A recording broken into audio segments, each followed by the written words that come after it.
ఏంటమ్మా అలా ఉన్నావు? అత్తయ్య రేపటి నుండి హాఫ్ డే స్కూల్స్ అత్తయ్య మండే నుంచి. అందుకే టెన్షన్ గా ఉంది. ఎందుకు టెన్షన్? స్కూల్ కి 7 లోపు పంపించేసేయాలి.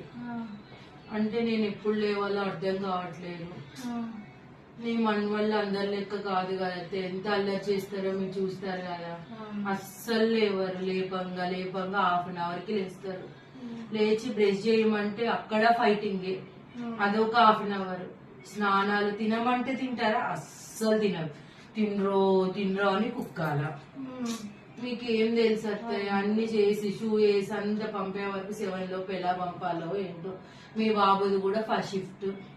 ఏమోనమ్మా, నీ కష్టాలు బాగానే వచ్చినాయి. అవునమ్మా నవ్యా, మేము పంపలేదానమ్మా? ఇంత విడ్డూరం చేస్తాను మీకు అట్లనే ఉంటది. వేసేది అమ్మా మేము అల్లరి చేసామా అత్తయ్య? అసలు అప్పుడు మాకు అల్లరే తెలీదు. మీ మన వాళ్ళు ఎలా ఉంటారో మీకు తెలీదా? ఎంత టార్చర్. మళ్ళా మధ్యాహ్నం కల్లా వచ్చేస్తారు. మళ్ళా ఫైటింగ్. ఈవినింగ్ చదివియాల, హోంవర్క్స్, ఎగ్జామ్స్ కూడా వస్తున్నాయి కదా, అవి చదివించాల. ఎవరు వినరాయి, కొట్టుకోవడాలు, గోలు. 4 వేస్తే అయిపోతుంది. ఏంటో ఈ సమ్మర్ హాలిడేస్ కూడా వస్తున్నాయి కదా అత్తయ్య, ఇంకా టార్చర్ పెడతారు. మీకేం తెలుసులేండి మా బాధ. మా యూత్ కే తెలుస్తుంది. ఇప్పటి పిల్లల కోసం వాళ్ళకి తెలుస్తుంది ఆ బాధ ఏంటో.